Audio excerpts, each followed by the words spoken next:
Jema. This video is about the path of will and the path of surrender.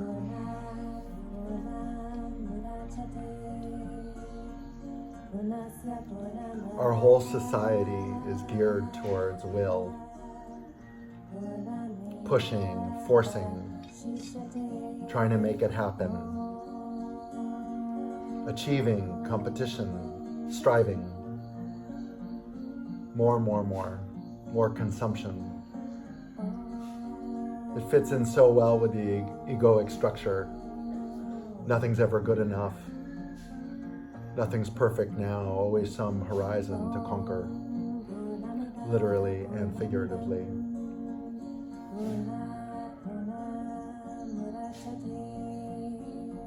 In the paths of yoga, this has also been true.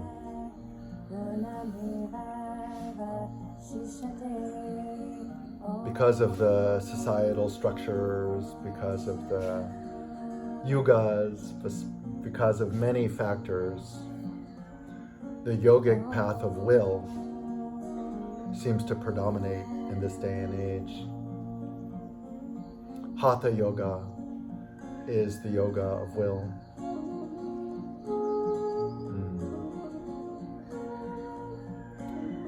Pranayama, asana, forceful embodied practices.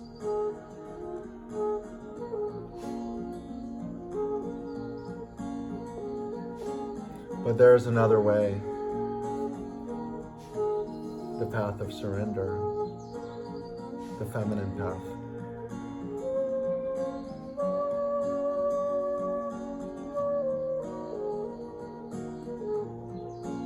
Are you doing yoga because you read that that's what you're supposed to do in some text?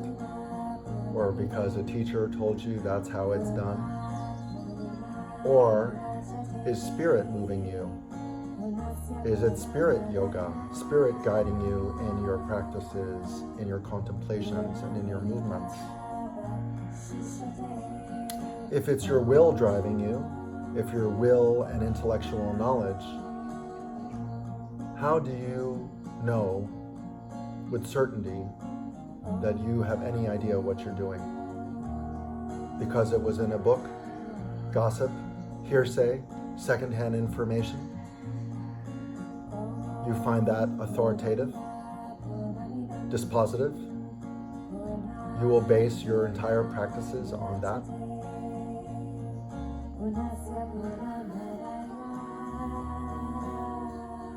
In the path of surrender, we take this out of the equation, the ego out of the equation.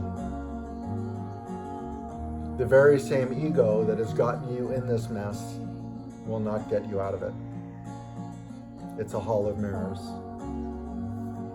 In the path of surrender, we acknowledge the problematic nature of the ego. And we do our best to get it out of the way, to surrender. Surrender to what and to whom? Surrender to Shakti, the Divine Mother, to Kali, to Kundalini Shakti. She, omnipresent, omnipotent, omnipotent, the feminine face of God, knows much better than your ego, than your intellectual knowledge, your speculation,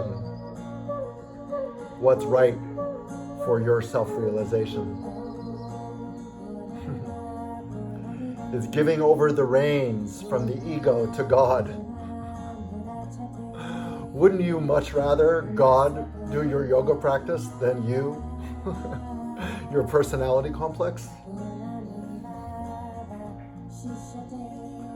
From efficiency standpoint, from spontaneity standpoint, from the sheer mystical standpoint, the mystery, the surprises, the twists and turns.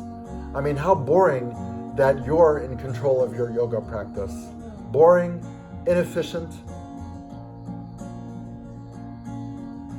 But when you give it all up and you surrender to Divine Mother, She's in charge of your practice.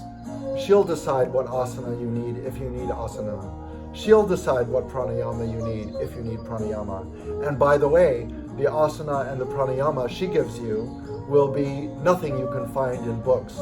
The perfect medicine for you. The variations are exquisite and never ending.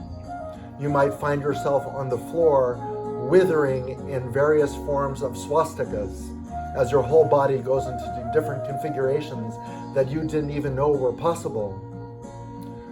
You might find yourself yawning and then within that yawn have 100 short breaths or so. That's your pranayama for that meditation anyway. Your mind, your intellectual knowledge, books can't possibly go to the depth and the specificity of Shakti. It's an impossibility.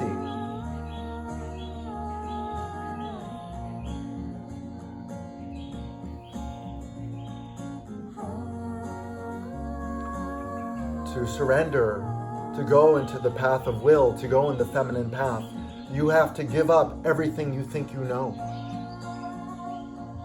especially about yoga. You have to surrender all your practices.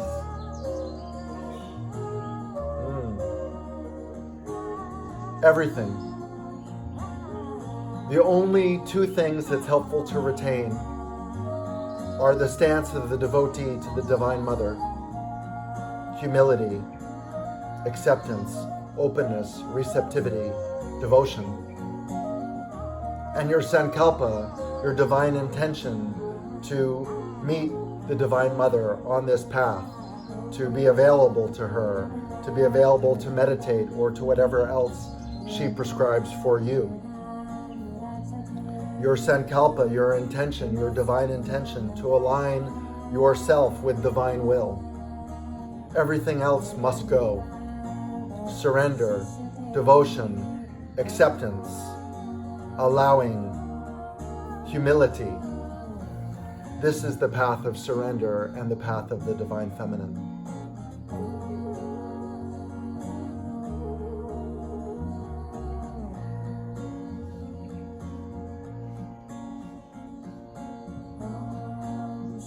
Jai Ma Om.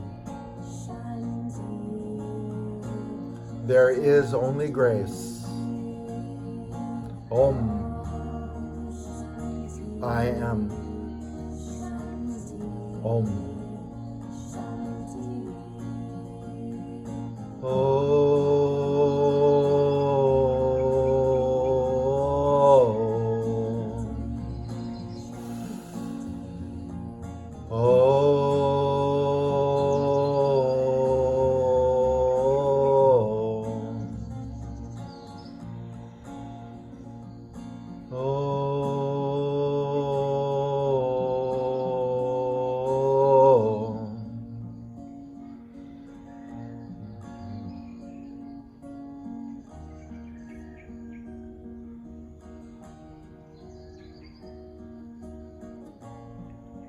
Om. Jai Ma.